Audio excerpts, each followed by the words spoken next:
Maternity থেকে শুরু করে পশ্চিমবঙ্গের আপামর জনসাধারণ আমাদের এই আন্দোলনের সাথে অতপ্রতভাবে যুক্ত হয়েছে।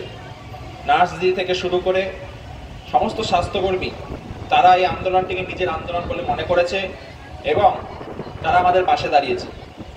তাই এখন আমরাও যেখানেই স্বাস্থ্যকর্মী হোক, সাধারণ মানুষ হোক, তারা তাদের ন্যায়সঙ্গত আন্দোলন করে আমাদেরকে আমন্ত্রণ জানালে আমরা WBJDF এর পক্ষ থেকে সেখানে যাই এবং আমাদের সাধ্যমতো চেষ্টা করি সেই আন্দোলনগুলিতে সংহতি জানানো। তাই আজকে যখন আমাদের বলা হয়েছিল নার্স অ্যাসেম্বলি দিদিদের পক্ষ থেকে আসার জন্য, আমরা চেষ্টা করেছিলাম এখানে আসার। আমরা এসছি, আমাদের আরো এক দুজন প্রতিনিধি হয়তো একটু পরে আসবে, তাদের কিছু কাজ আছে।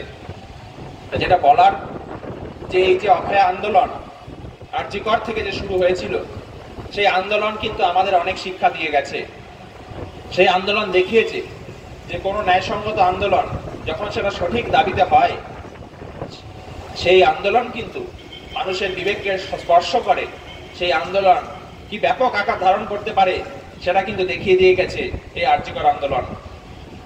আমরা দেখেছেন যে মানুষ যারা কখনো তাদের কর্মক্ষেত্র ছেড়ে কখনো কোনো আন্দোলনে বেরোয়নি, কখনো কোনো রাস্তায় মিটিং মিছিল করেনি, তারা নিজেরাই উদ্যোগ নিয়েছে তাদের ইনস্টিটিউশনে, তাদের প্রতিষ্ঠানে, তাদের মেডিকেল কলেজে, তাদের গ্রামে গঞ্জে এলাকায় তারা রাত দখল করেছে।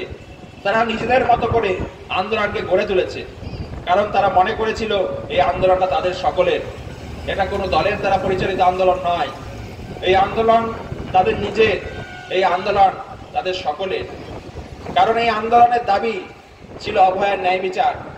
এই আন্দোলনে কোনো কারো ব্যক্তিগত ধরনের মধ্যে কারো কিছু চাওয়া পাওয়ার দাবি ছিল না।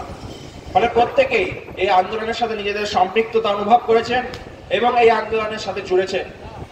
এবং এই আন্দোলন দেখিয়ে দিয়েছে এই যে সরকার যারা কখনোই কোনো আন্দোলনকারীদের সাথে কথা বলতে চায় না, আজকের ঘটনা আবারও সেই প্রমাণ যে আপনারা এই ধর্মতলায় বসছেন, এতজন নার্স আপনাদের সঠিক দাবি নিয়ে লড়াই করছেন, অথচ কোনো সরকারি আধিকারিক স্বাস্থ্য ভবনের তারা প্রয়োজন মনে করলো না আপনাদের সাথে দেখা করার, তারা কোনো প্রয়োজন মনে করলো না আপনাদের দাবিটা শোনার।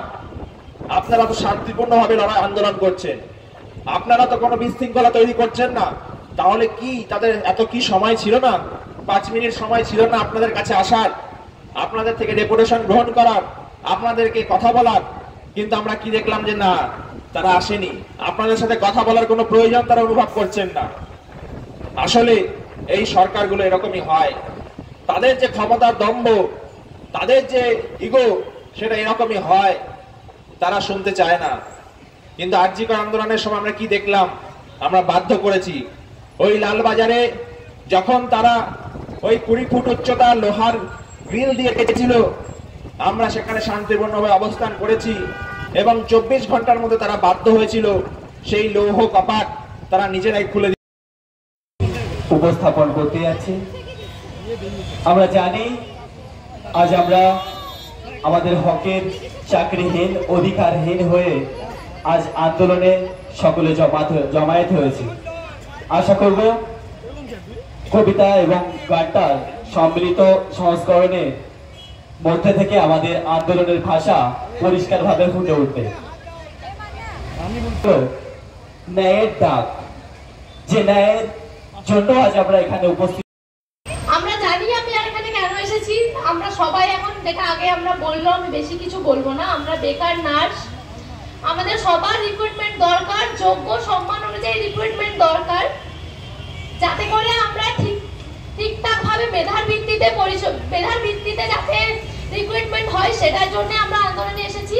এবং আমাদের প্রায় 80 থেকে 90% মানুষ কন্ট্রাকচুয়ালে আমরা আবদ্ধ হয়েছি, যেখানে কি হচ্ছে না, একজন পার্মানেন্ট পদে যিনি আছেন তিনি যে কাজ করছেন সেম কাজ আমরা কন্ট্রাকচুয়াল স্টাফ নার্স বা কন্ট্রাকচুয়াল সিএইচওরা করছি।